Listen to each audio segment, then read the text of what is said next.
Each year at Grace, on the first Sunday in December, we hold our annual business meeting. During this meeting, we confirm our annual budget. We also select leaders for the church.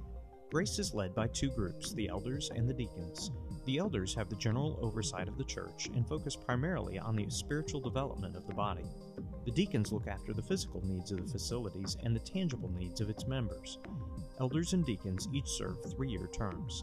Nominations for these ministry teams are made in advance by active members of Grace. The men nominated should be consistently involved members of Grace, worshiping on Sunday, connecting in a K group, serving in ministry, and exploring the Bible for themselves.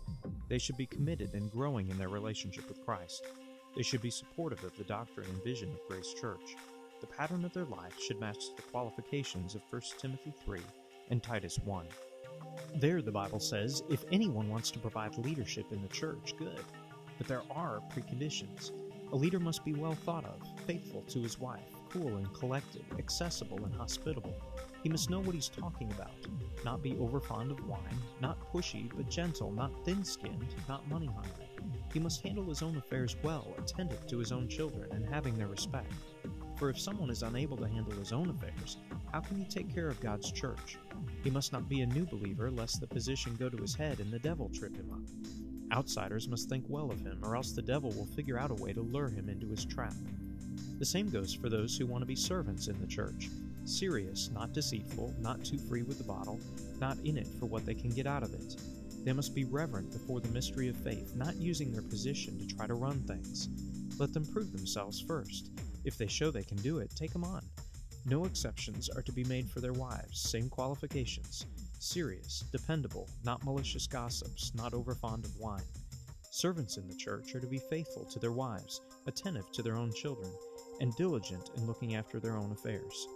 Those who do this servant work will come to be highly respected, a real credit to this Jesus faith. Obviously, this is not a popularity contest.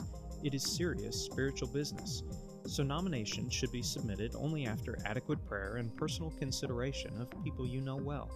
They should not be people you'd like to see involved, but should be people who are so involved that it's natural that they'd be leading. All nominees will be reviewed by the team of elders before being recommended to the church family for a vote. Elder nominees would be gifted teachers and leaders with influence in the body. Deacon nominees would be gifted servants with a heart for the ministry. This weekend will be the last Sunday that nomination forms are again available at the information counter in the gym foyer. These sheets list who the current leaders are and note whose terms are expiring. We look forward to seeing how God enlists His leaders for His church.